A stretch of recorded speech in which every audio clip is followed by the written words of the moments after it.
Now, to an NBC Connecticut investigation, an allegation of sexual abuse has been made at a youth day camp in Tolland. This incident allegedly occurred back in August of last year on a field trip to Rocky Neck. NBC Connecticut's Amanda Pitts has been looking into this and has the story. According to documents we obtained, the alleged incident involved a 12-year-old boy and the director of the camp last summer. Police say a confession was made to fourth-degree sexual abuse, yet no charges were filed, but a state agency took action. The Star Hill Family Athletic Center in Tolland and its youth camp was the center of a sexual abuse investigation for an incident last August. According to documents we obtained in a public records request, the incident occurred on August 16th of 2023. The next day is when DCF received a complaint that upon returning home from camp, a 12-year-old boy told his mother that a weird incident occurred in the Rocky Neck bathhouse involving baby powder.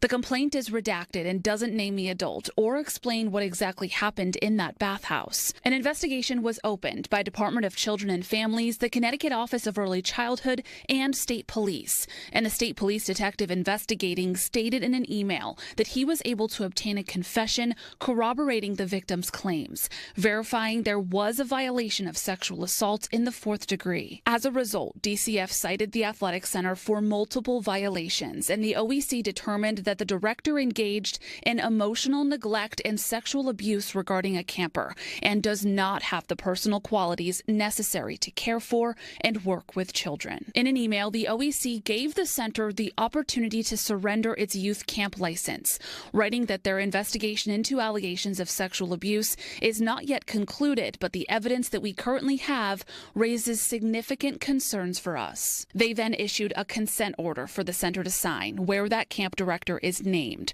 writing the licensee shall not permit Michael Smida to provide care or have unsupervised access to a child, and shall not permit Michael Smida to participate in any direct management, oversight, or personnel function related to the operation of the youth camp. The center signed that document. But when asked for an update on the case, the investigating state police detective wrote in an email to the Assistant Attorney General that despite getting a confession, the New London State's Attorney's Office refused to sign the arrest warrant. The detective writing, the assigned prosecutor did not believe she could prove intent of sexual assault in the case.